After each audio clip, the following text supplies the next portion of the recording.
J'ai peur maintenant. Béni soit Dieu. Amen. J'avance le micro, parce que j'ai mal au dos. Voilà. Béni soit Dieu. Amen. Je suis heureux d'être là dans mon cœur.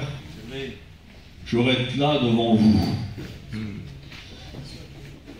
Et plus encore, je sais que Dieu va bénir. Gloire à Dieu. Je voudrais qu'on prie le Seigneur, amen, qu'on baisse nos têtes devant lui. Gloire à Dieu.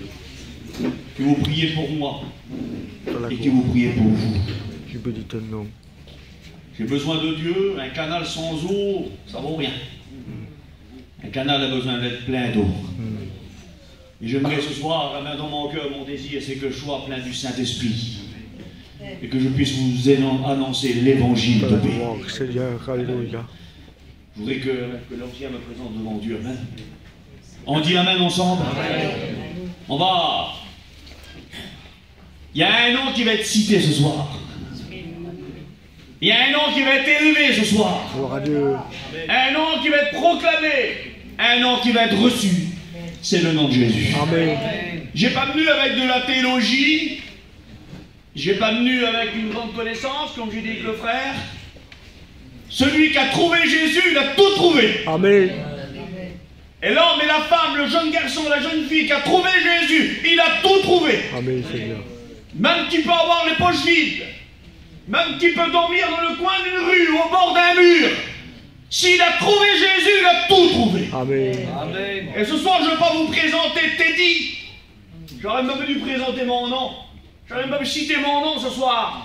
On ne cite pas des hommes, on cite Jésus-Christ. Amen. Parce que c'est lui ce soir, au nom du Seigneur, qui veut être reçu dans les cœurs. Et il y a aussi cette personne du Saint-Esprit qui va convaincre les cœurs ce soir. Et que c'est lui ce soir qui va parler à ton cœur, qui va te faire vivre le message de l'évangile.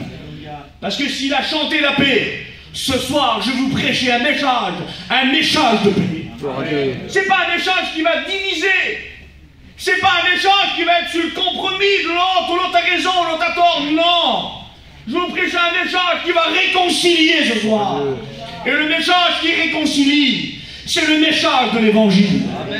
Elle est appelée l'évangile de la paix. L'évangile que Jésus prêchait. L'évangile que les apôtres ont prêché. L'évangile que l'apôtre Paul a prêché. Et l'évangile qu'on a reçu de nos anciens. Ce soir, je vais vous la prêcher. C'est pas avec orgueil ni prétention, mais j'ai dans mon cœur ce feu de vous prêcher Jésus-Christ. Gloire à Dieu. Et j'aimerais vous dire quelque chose, entamer la parole de Dieu, et surtout pas être lent. Je vais prendre le temps qu'il faudra, et Dieu nous bénira. Gloire à Dieu. Je suis heureux dans mon cœur qu'un Gagaï m'a dit, Teddy, tu feras, on va voir les responsables, et tu feras la réunion mardi. Parce que je devais venir il y a 6 mois en arrière, mais j'ai eu un petit problème. Je m'avais cassé un doigt, je ne pouvais pas s'opérer, donc je n'ai pas pu venir à la réunion. Mais ce soir, je suis avec vous. Gloire à Dieu. Et plus encore, même que je ne serai pas, Jésus serait là à la réunion. Il serait là pour bénir. Et j'aimerais qu'on entame la parole de Dieu ensemble pour ne pas être trop lent. Non pas vous tenir 100 ans, mais le temps qu'il faut pour que des personnes soient convaincues. Amen.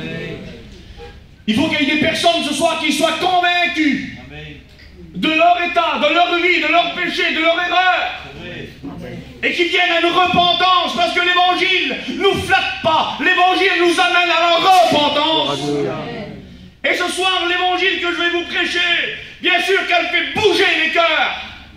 Elle fait trembler les vies.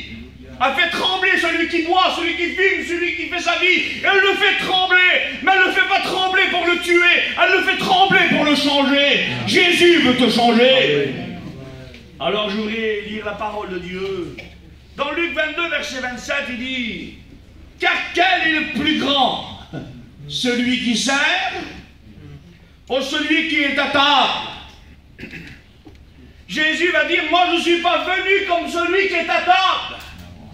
Je suis venu comme celui qui sert. » Le roi des rois l'a réduit à ta table. Oui, amen. Et le monde aurait pu le servir parce qu'il a tout donné pour nous. Mais lui dit non, je ne suis pas celui qui est assis et qu'on vient servir. Je me lève et je sers. Parce qu'il a venu donner sa vie en rançon pour nous. Amen. Jésus est mort, mais il est ressuscité. Amen. S'il a tout donné, on doit tout lui donner. coups, c'est lui qui les a pris. C'est lui qui a reçu les coups pour nous. C'est lui qui s'est offert comme une brebis muette devant ceux qui le tordent. C'est lui qui s'est offert à la boucherie. C'est lui qui s'est donné à la croix du calvaire. C'est lui qui s'est donné. Et Seigneur, voilà ce qu'il veut de nous. Donne-moi ton cœur. Et ce soir, c'est là que je veux vous amener. Gloire à Dieu. Alors, il est venu pour servir, mais de quelle façon il est venu nous servir? Pour qui il est venu servir? Alors, on va le voir ensemble. Amen. Amen. Je vous l'ai dit, c'est pas de la théologie. Il y a un petit enfant le plus jeune ce soir, il va comprendre. Parce que si un enfant la comprend, toi qui es plus intelligent, tu vas la comprendre. Je voudrais ce soir, beaucoup de personnes, et je le dis, beaucoup rentrent perdus dans une réunion. Mais beaucoup sortent sauvés. On vient avec des doutes, avec des peurs, on vient avec des craintes, on vient avec des incompréhensions. On vient, on ne comprend pas notre vie, on ne comprend pas nos foyers, on ne comprend pas notre situation, on ne comprend pas parce qu'il y a un mur devant nous. Il est tellement grand, mais quand on vient dans sa présence, on comprend que Dieu est quelque chose pour nous. On comprend que Dieu, il est capable de nous bénir, capable de nous sortir des griffes du monde, des griffes de l'état où on vit. Dieu veut nous bénir. Amen. Dieu veut nous bénir. Alors j'aimerais aller un petit peu plus loin avec vous et vous aller dans le vif du sujet. À un moment donné, Jésus va ressusciter Lazare. Il va ressusciter Lazare dans le livre de Jean. On voit que Jésus va prier son Père, il y a Lazare qui va ressusciter. Mais à un moment donné, il va faire un miracle merveilleux. Vous comprenez, Lazare sort du tombeau, 4 jours qu'il est parti, il va ressusciter devant les Juifs, devant Marie, devant cette famille-là. Et Dieu va montrer sa gloire à travers Jésus-Christ. Et ça, c'est une chose merveilleuse de ce qui se passe. C'est beau quand quelqu'un sort des ténèbres et qui vient à la lumière. Amen. Dites-le moi, est-ce que c'est beau? Amen.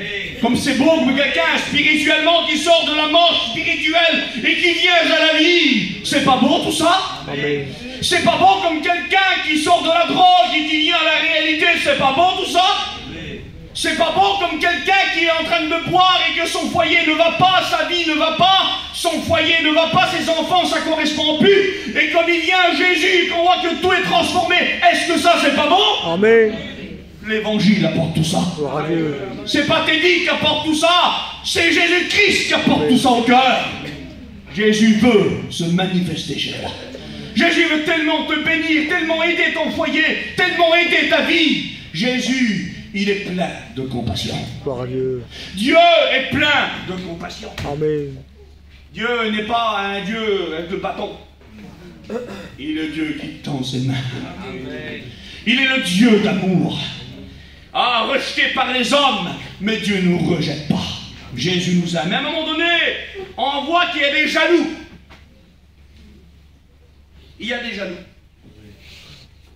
Il y a des obstacles des fois. Il y a des interdits des fois à la bénédiction. On voit que Jésus a manifesté la gloire là. Et à un moment donné, écoutez le texte. Et les anciens savent mieux que moi, mais ça bénit mon cœur. Et voilà à quoi je veux vous amener ce soir. Il dit, les principaux sacrificateurs et les pharisiens assembleront le Sanhédrin. À un moment donné, le Sanhédrin, c'est le tribunal religieux. Ils vont réunir ces hommes-là pour dire quelque chose, pas pour dire des merveilles. Pas pour dire des merveilles, pas pour dire ce qui s'est passé, c'est merveilleux. Écoutez pourquoi. Ils vont réunir le Sanhédrin. Il dit réunir le Sanhédrin et dire... Et dire que ferons-nous car cet homme fait beaucoup de miracles. Il dit que ferons-nous car cet homme fait beaucoup de miracles si nous le laissons faire. Si nous le laissons faire, tous croiront en lui. Si on le laisse faire, tous croiront en lui. Et ça l'a brisé mon cœur, du Seigneur. Pourquoi cette parole est si forte dans mon cœur? Bien sûr qu'il y a des choses que des fois, et qui viennent. et qui nous empêche que Jésus fasse et qui s'établit dans nos cœurs. Et ces hommes-là ont été un obstacle, ils voulaient être un obstacle par rapport à la bénédiction. Ils voulaient freiner Jésus. Et à ce moment-là, il dit la Bible que c'est à ce moment-là qu'ils prennent la décision de tuer Jésus-Christ. Parce qu'ils avaient une jalousie dans leur cœur, il y avait quelque chose qui n'était pas bon. Jésus est en train de prendre leur place. Jésus est en train de prendre leur place. Ah ben comme Jésus vient vouloir s'établir dans un cœur, il veut bénir. Les choses qui sont contraires, il veut faire la guerre. Et à chaque réunion, Dieu te bénit, mais ce qui est en toi fait la guerre à Jésus-Christ. Il ne veut pas de Jésus-Christ. Ta passion ne veut pas de Jésus-Christ. Tes habitudes ne veulent pas de Jésus-Christ. Tes liens, ta passion, excusez-moi, est-ce que je peux énumérer le mot drogue? Vas-y.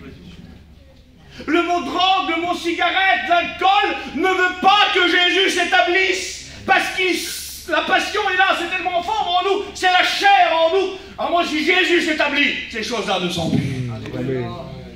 Ah ben je dis devant Dieu, je voudrais que Jésus vienne. Amen. Et que tout disparaisse. Amen. Je voudrais dans mon cœur, c'est ça que je voulais, c'est que comme Jésus vient, il vient avec son amour, il veut transformer. Est-ce que vous comprenez? Ah, je crois que tout le monde comprend jusqu'à présent. Hein? Amen. Alors on va lire le psaume 102, verset 20, il nous dit ça. Il dit car il se penche du haut de son lieu saint, des cieux, l'Éternel regarde la terre. Il dit pour écouter les soupirs des prisonniers. Il dit pour délivrer ceux qui sont dans un danger de mort. Il regarde, il tend l'oreille vers la terre, et la terre est enchaînée. La terre est dans sa bulle, excusez-moi, de ses habitudes, de ces choses qui ne correspondent pas à ce livre qui est la parole de Dieu. Et Dieu les regarde. Mais il nous regarde comment il nous regarde? Il nous regarde pour nous délivrer. Amen.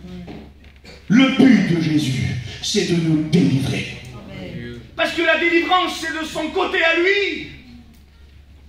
J'ai écouté des hommes, je n'ai jamais goûté la drogue, j'ai jamais goûté tout ça.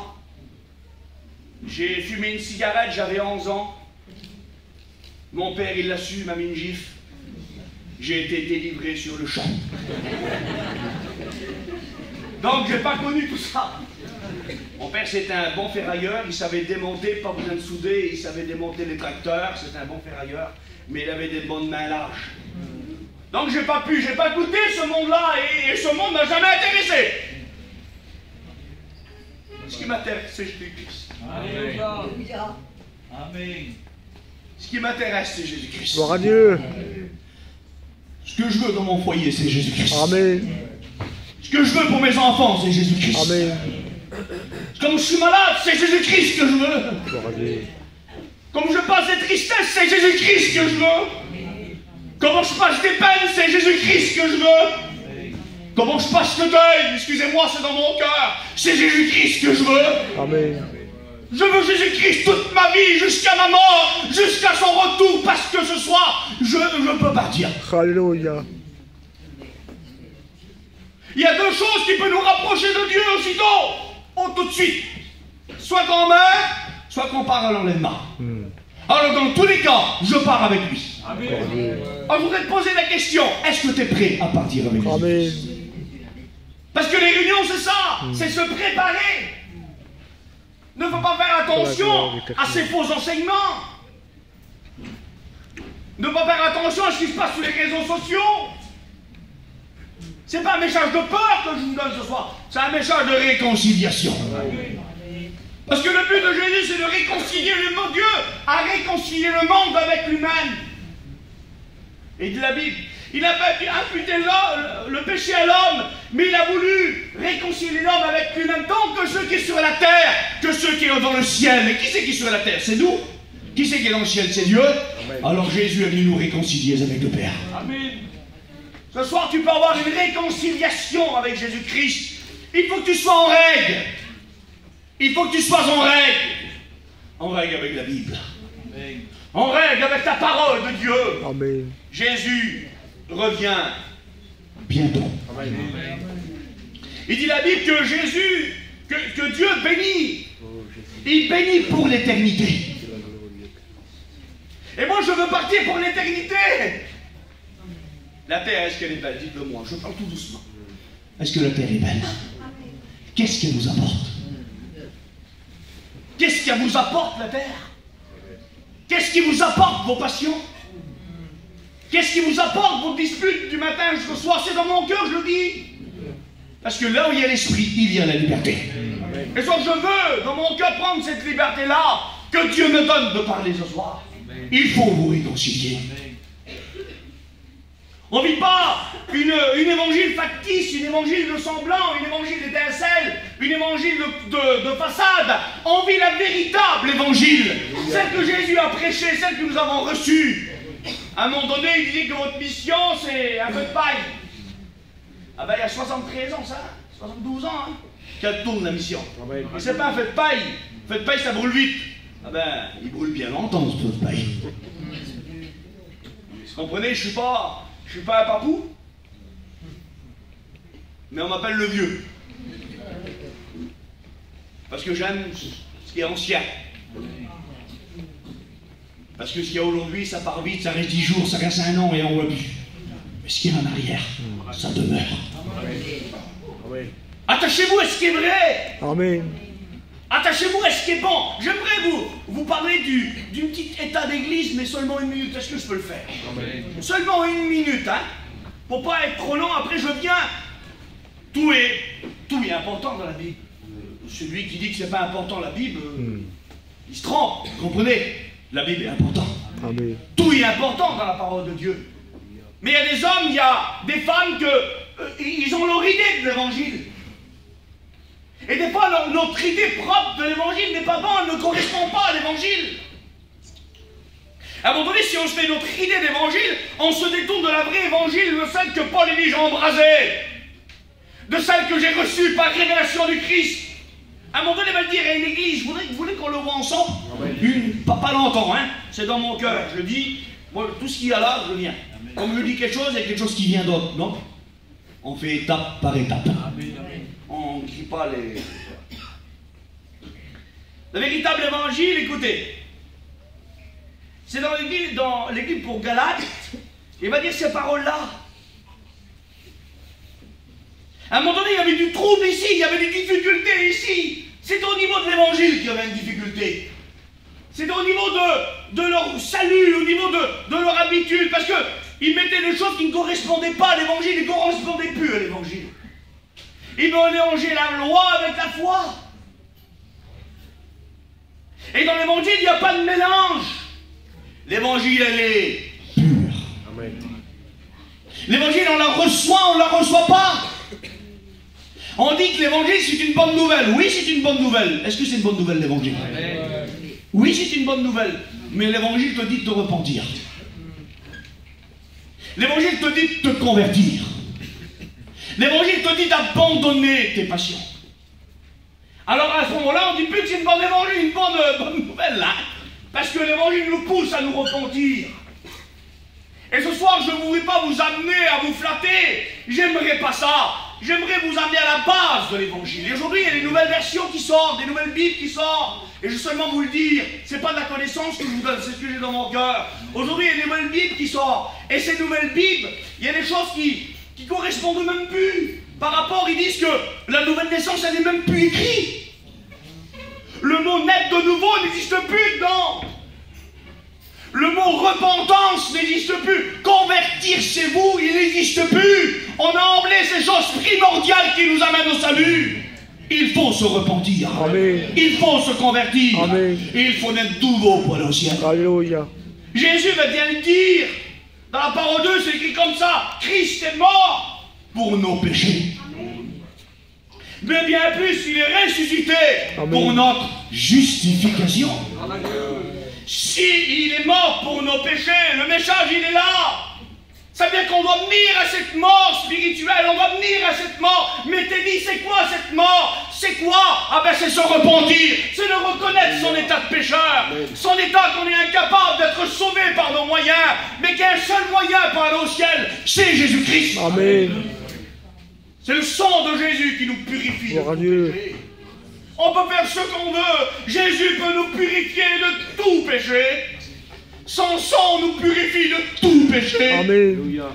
Il n'y a plus le sang des boucs ou des animaux. Jésus a versé son propre sang pour nous pardonner de nos péchés. Il nous justifie par sa résurrection. Et nous avons besoin de vivre une vie nouvelle. Mais pour une vie nouvelle, il faut un départ.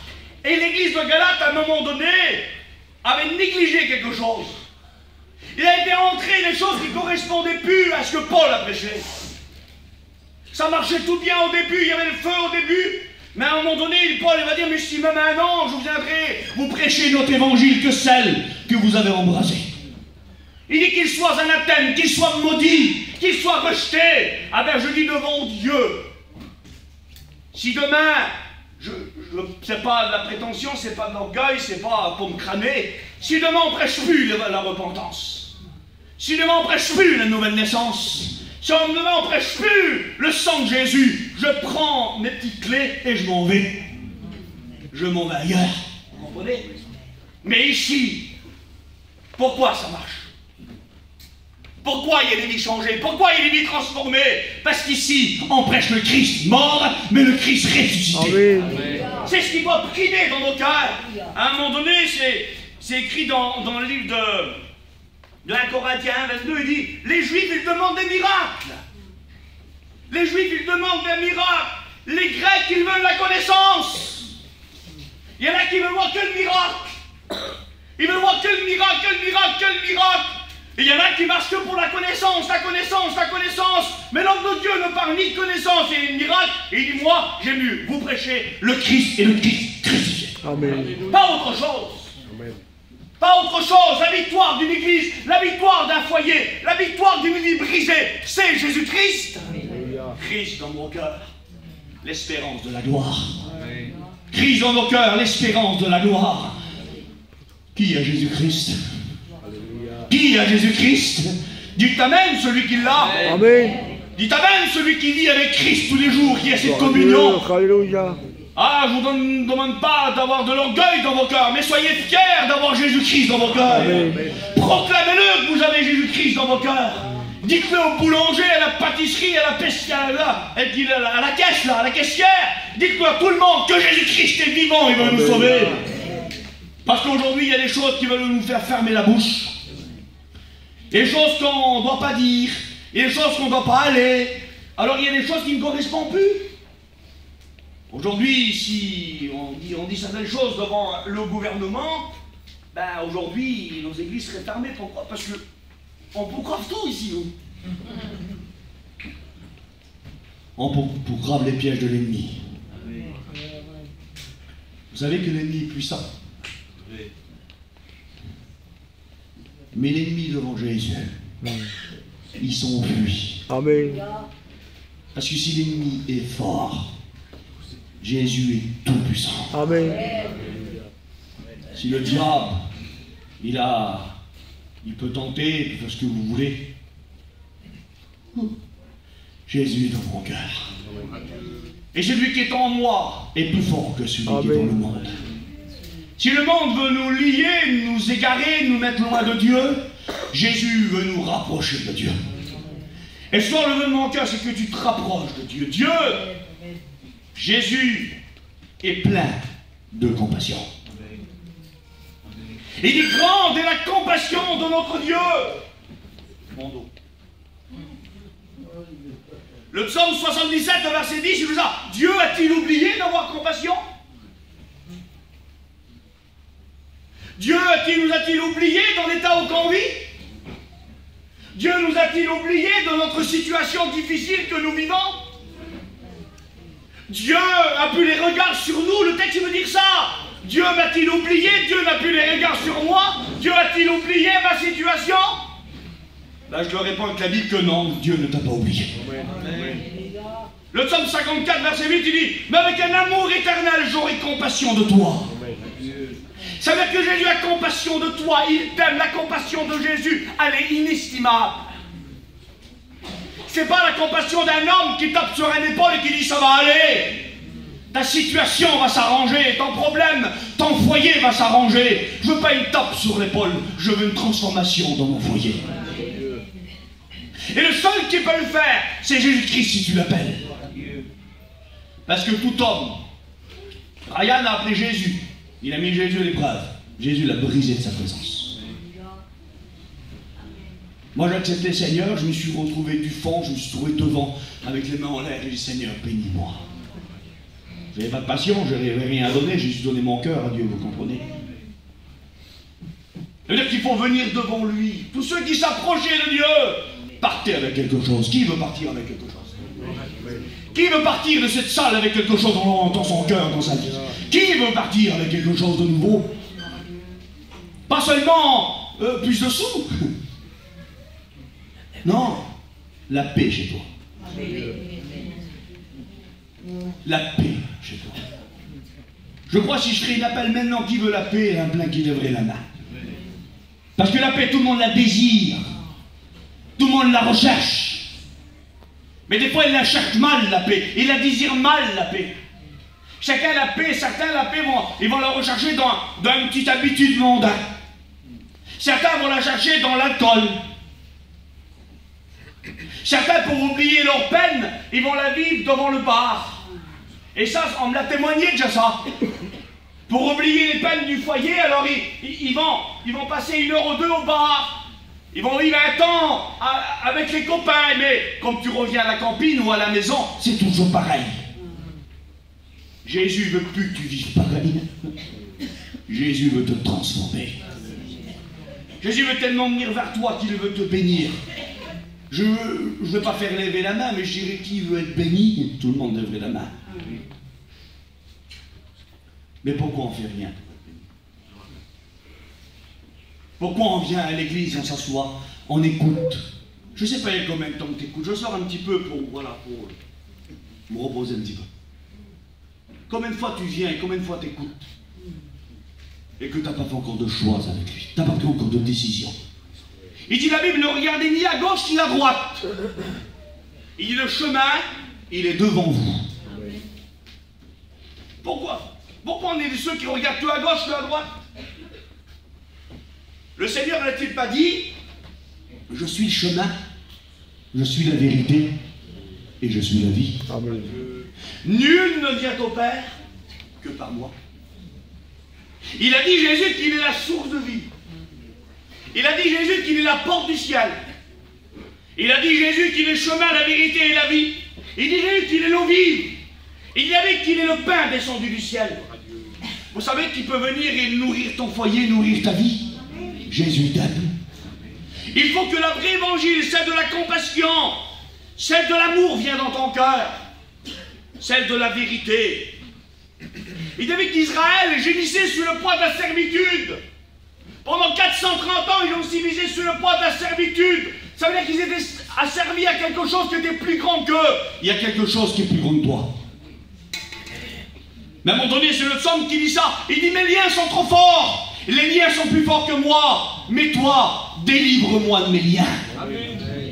C'est qu'il y a des choses qui nous dominent. Mais le Seigneur est capable de nous délivrer des liens qui nous dominent. Qui lui fait confiance? Qui voudrait que Jésus vienne vers eux? Alors, j'avais plein de choses à dire. Ça fait déjà une petite demi-heure ou 35 minutes. J'aimerais arrêter maintenant. Pourquoi aller plus loin? Prêcher 1 heure, le principal pour moi, il était dit. Jésus t'aime, il veut changer ta vie. Ah, il y avait plein de choses à dire. Je voulais parler de Jairus, je voulais parler du lépreux, Non. Mais tu as compris ce soir que Jésus veut te bénir.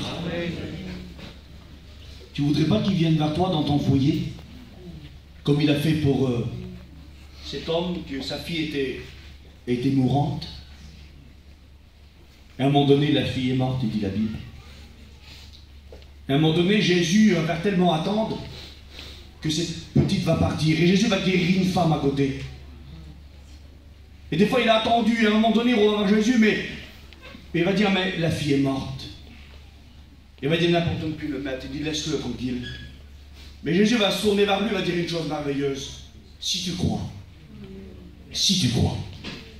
tu verras la gloire de Dieu. Amen. Est-ce que tu crois ce soir? À un moment donné, il va rentrer dans ce foyer-là. Et ce soir, le foyer que je te dis, c'est ton foyer à toi. Et comme il va rentrer dans ce foyer-là, il dit à lui que même les hommes vont se moquer de Jésus. Parce que Jésus, mais pourquoi vous pleurez? À un moment donné, Jésus va faire une chose merveilleuse. Il veut le faire avec toi ce soir. C'est mon appel. Jésus va rentrer dans la chambre. Il dit la Bible qu'il prend 2 de ses disciples. Et il dit la Bible qu'il prend le père et la mère de l'enfant. Parce que le miracle, c'est pour toi. C'est pour ton foyer. C'est pour ton enfant, c'est pour ta femme. C'est pour toi le miracle. Et comme Jésus va rentrer dans ce foyer-là, qu'est-ce qu'il va faire? Il va bénir ce foyer-là. Il va redonner cet enfant à ce foyer-là. Il a fait le miracle, la mort était là. Et au sens spirituel, la mort est dans nos cœurs. En toutes les choses qui ne sont pas à la gloire de Dieu. À un moment donné, il va donner l'enfant. Et il dit la Bible que la fille va se lever et elle va demander, elle va dire Jésus, donnez-lui à manger. Amen. Il y a combien de temps que tu ne manges pas? Il y a combien de temps que tu vis une soif spirituelle? Il y a combien de temps que tu voudrais venir comme cet homme vient dans mon foyer? Il y a quelque chose qui ne va pas. Je voudrais ce soir que ce foyer soit ton foyer, de dire Seigneur, il y a quelque chose, je voudrais que tu viennes chez moi. Amen. J'aimerais qu'on baisse nos têtes maintenant. Hein, j'arrête là. Pour moi, j'ai dit ce qu'il faut. Et je ne vais pas chanter quelques cantiques. Je ne vais pas faire une incantation derrière l'estrade. Je voudrais faire une appel dans mon cœur. Alléluia.